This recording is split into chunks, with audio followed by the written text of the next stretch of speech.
Hello, this is a free call from Charlie. an incarcerated individual at the Leon County Jail. This call is not private. It will be recorded and may be monitored.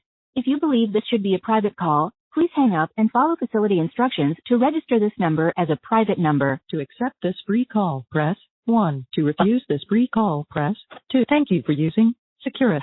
You may start the conversation now. Hey, Charlie. Hey, buddy, how are you? I'm doing good, Barl.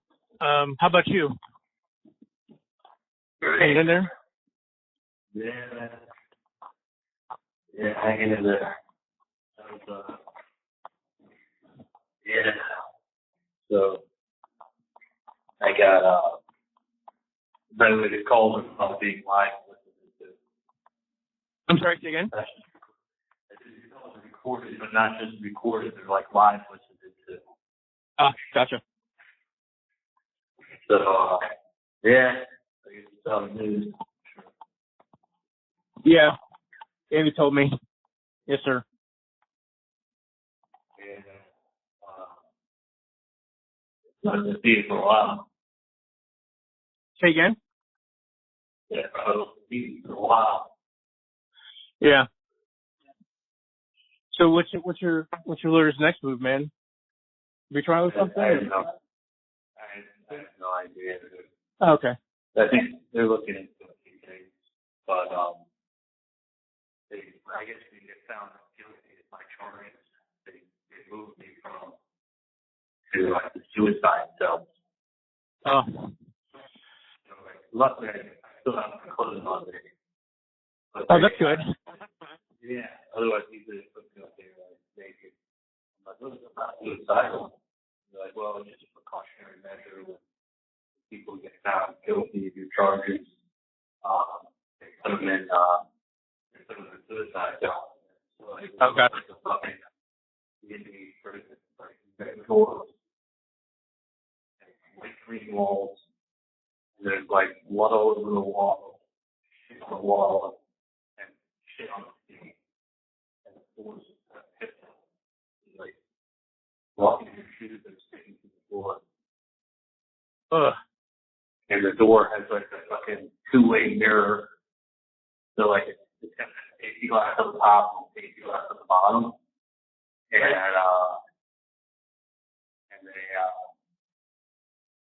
they can look in and you can't look out. Because literally you're in a box and they have a video camera in the room, in the corner of the room. The video camera watching it. Oh, wow. Yeah. It's like posted in the corner. Right. Here in the box. Video camera on it. So supposedly it's supposed to be for 72 hours for them to observe you. I'm like, I tell them, I'm like, dude, you're making, I'm fine, I'm not suicidal, but like, you're giving me anxiety. Like the lights don't turn off from here. The lights are on 24/7. Under observation. The guard sitting 10 feet away from me and looking at the video screen with like all 17 cells. In 14 cells that they are on video in front of her. Watching all time. They're like under direct supervision. She's watching take shit. That's crazy. Yeah, and it's like you're solitary. Like you can't talk to anybody. You're on just Monday with nothing but like flies and blood and piss and shit on the wall and shit on the ceiling. Little sports splatter. Yeah. And then I talked to, the only thing that really gets out is talking about my son and all the things I've had to do now. But like, obviously, so like, and then when I found out that like, if you cry, the under observation, if you're crying, they'll make you stay here longer. Oh, fuck. I'm like, if you didn't cry, right. You know? No reaction to situations. They see you as, wow. You just get found guilty of murder. You're making up your trust fund for a 5-year-old. I figured stuff out for him. On the phone, like if you don't get upset, there's something wrong with it. Right. Evidently, I need to not show any emotion. Right. Wow. Then I'm sure somebody say something about you not showing emotion. Yeah. Oh, yeah. He's not showing any emotion. But you have to turn the lights off before blood is right. shit all the time. And I can't walk out of my dog. All of it. This is like observation of it.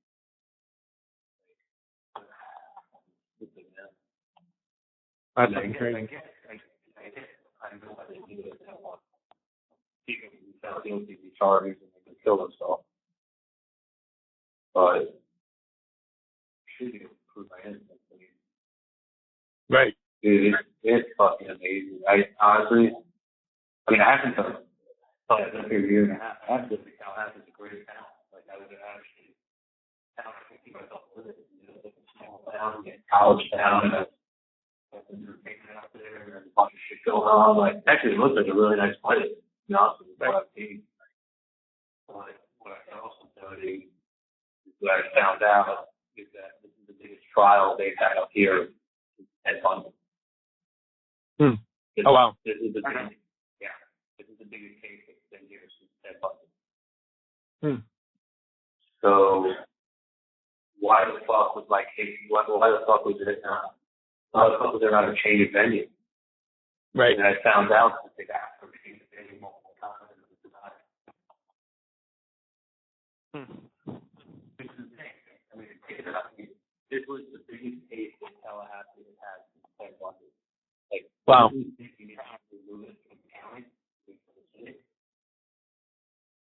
Like, and the press that they've had up here for the last 8 years has been insane. Like, I purposely avoided, like, looking things up and reading things, and, like, even with the avoiding stuff, I still heard enough chatter to be like, okay, I know it's a big deal. I had no idea. So, wow. How big the story this has become over the last few years. No idea. No idea. We had the oh, you're breaking up, dude. I'm sorry. Are you short on time? Or are you good? No, I got a meeting in 15 minutes, town hall for my organization. Okay. Yeah. The jury selection process, like, we had 93 out of 150 people come out, basically say that they did stuff about the case and that they couldn't change their opinion. The people that we did have, jury selection, you probably had 2 in 10 people would have actually given it their shit. You know, there were people who could have been somewhat of a jury by peers, probably 2 in 10, right? Well, right. We get 10 strikes and the state gets 10 strikes. So, like, juror number 15 was an alternate. He was an alternate. He was an alternate, no matter. Like, the way the state is set up, you get 10 actors, they get 10 actors. The problem is that I think we probably had 2 out of 10 that were getting a fair shot. And I think right. were actually asked to go there and ask them questions. So, so the state knew too when they hear stuff and be like, oh yeah, this fellow going to give him a fair shot. Everyone that we thought was going to be a good juror, every single one was the state off the board. Right. So that was hard to get so confident. Okay, so he would say to me, he'd be like, listen, I used to worry that I look to get one juror to fight for us because you at least always want the case to hang. You know, if you get right. one fighting for you and the other don't, at least it can't hang. They not pick it up at that time. He's like, with your case, like, I think that I worry about one person voting guilty in the case hanging. I worry about an 11-1 vote. He's like, there's a point in the case where he's like, you know what, if this is a normal case, I'd go to the prosecutor and show her the evidence that we have and be like, you want to drop the charges? We'll talk to him. Like, that's how confident he was that they were going to win. And then when we did the case, like on Friday, I said to him, how's everything looking? And he goes, look, if you had told me 2 weeks ago we'd be where we are today, I would be ecstatic. He said, I'd be ecstatic. We're doing better than I had hoped. And he's a closer. The best thing I do is closing. All right? The fucking state came in there and did a closing on Monday. They must have had 10 people spending all weekend on it. They literally made a 2-hour Dateline special with autopsy photos. And like, made the whole case revolve around my mom, around my sister, my mom's emails, the fact that my sister, this is special chance. The day of murder, my sister leaves the place, goes and buys a bottle of bullet bourbon, and so she goes to the same liquor store she's always gone to when she was married. She doesn't buy alcohol.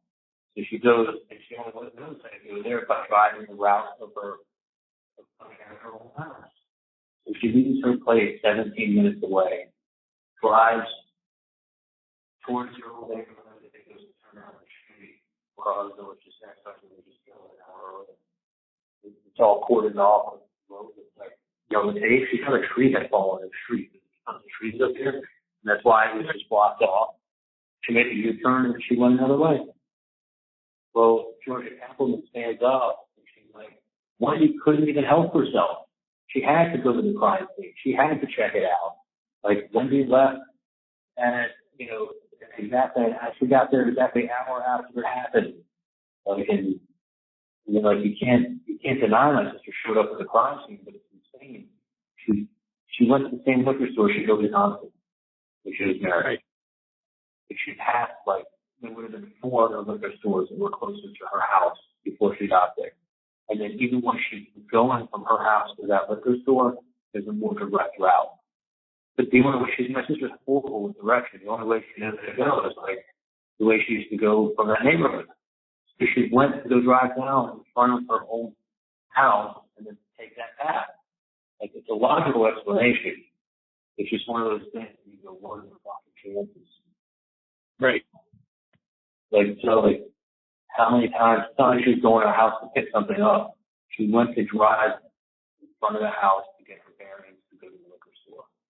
There's not 5 other fucking liquor stores closer. Right.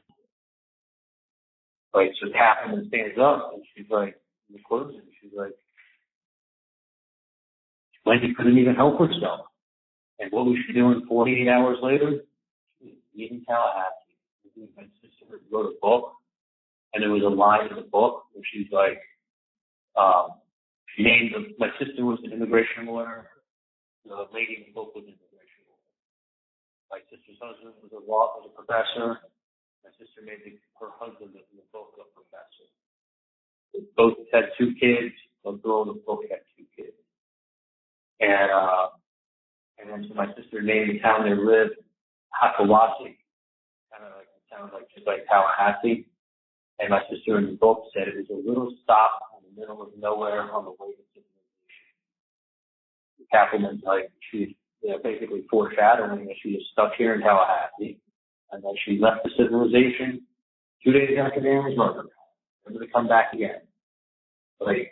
Putting up my mom's fucking emails about just basically saying be a jerk to him if he's being a jerk to you. The email was my mom saying we should put the kids in Hitler youth costumes and take pictures of them in front of the new churches that are going to go to the end of the game. Joking around, nothing was ever done with it. I think it was just saying let's be a jerk if you didn't be a jerk. Right. She made us look crazy. She made us look crazy. And they had me on tape saying to Katie, if this guy keeps messing with my family, I'm going to do some Nazi. I'm going to get someone to do Nazi shit on it.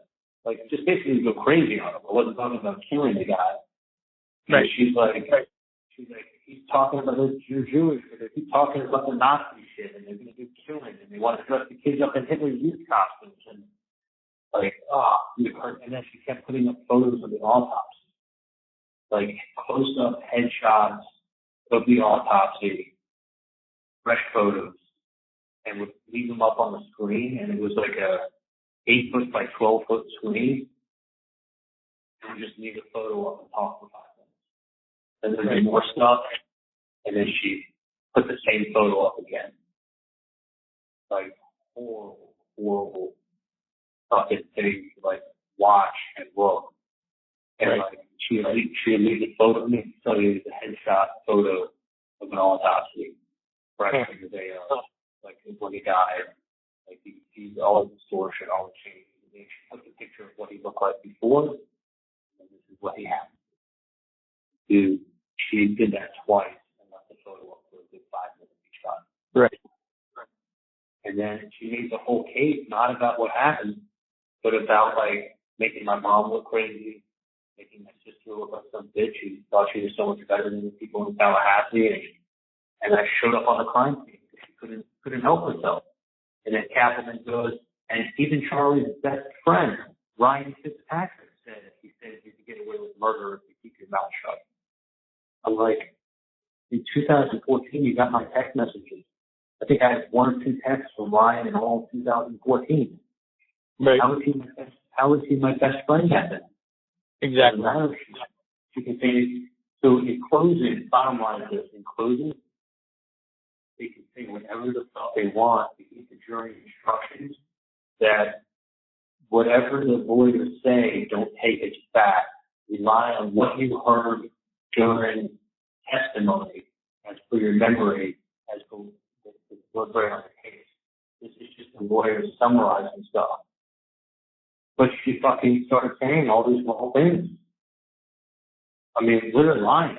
All these wrong things, quoting Ryan Fitzpatrick. And she's like, no, and even his sister said, like, taking things out of context. Like, even his sister said this. Even his sister said that. Like, just, I mean, so there is no way in hell we were ever going to win here in Tallahassee. Right. So when the jury deliberated for, like, not even, like, 3 hours, maybe. I mean, they had lunch, too, so maybe 3 hours. Like, the amount of evidence that they would have to go through a first-degree murder case, if they actually reviewed the evidence, would have been hours and hours and hours and hours. It would have been a serious deliberation. I don't think zero, not one person. Like, she just kept saying it. When they were giving jury instructions, she was like, y'all, reasonable doubt means you reasonably believe that this person is responsible. Y'all, she put on the southern accent, like, y'all, use your common sense. And she came out like all folks being sweet and southern and really put the Tallahassee charm on. Y'all, use your common sense. Well, I got up there, I did an awesome job testifying, I told them what happened. But like, your common sense is that if the chick shows up at the murder scene, his ex-husband, and she benefits from it, she had to have known. Nobody drives 17 minutes and shows up someplace by accident that day. The truth is that happens. But like, it's one of those things, like if I said, so what are the chances of her leaving her house, driving to go down that street an hour after it happened on that date, on that time, it would have to be like, what, 1 in 10,000? Right. Well. You know, like, and then they did that a ton of times, and then they did my TV joke, which when I gave her the TV set, it was because she was leaving out of that house, and I asked my mom what she needed. If she needed the TV set, I said, go buy her a nice set, and I'll pay for it. So I made a joke when I gave you the set. Well, you got the TV set joke. That TV that day was getting repaired. So they were saying that was her alibi. My mom made an appointment to fix the TV because that was going to be her alibi for the murder that was about to happen. And then when my mom got approached by the undercover, because the guy asked for $5,000, 15 years ago, TV sets cost, $3,000, $4,000, $5,000. My mom goes, oh, this TV is about $5,000. So there's the TV code again. So they made such a big deal about the TV joke, the TV present, the TV repairman. My mom saying TV is about $5,000. They thought TV was a code for murder. They kept making a big deal about that. I'm like, there is no code. There's no TV code for murder. You can't walk away from the guys. My mom saying that TV costs about $5,000. Can't walk. Hey, Charlie, I have to go to my town hall meeting. Oh, shit, man. All right, Yeah. well, You call tonight, buddy. call you Whenever tonight. you can. Yeah, whatever you can. Yeah. I'll hit you up All tonight, man. Sorry to go on, dude. No, dude. We're buddies, man. You know, I'm here for you. Yeah, I'm here for you. it's tough. All right. All right, Talk later. peace out, homie.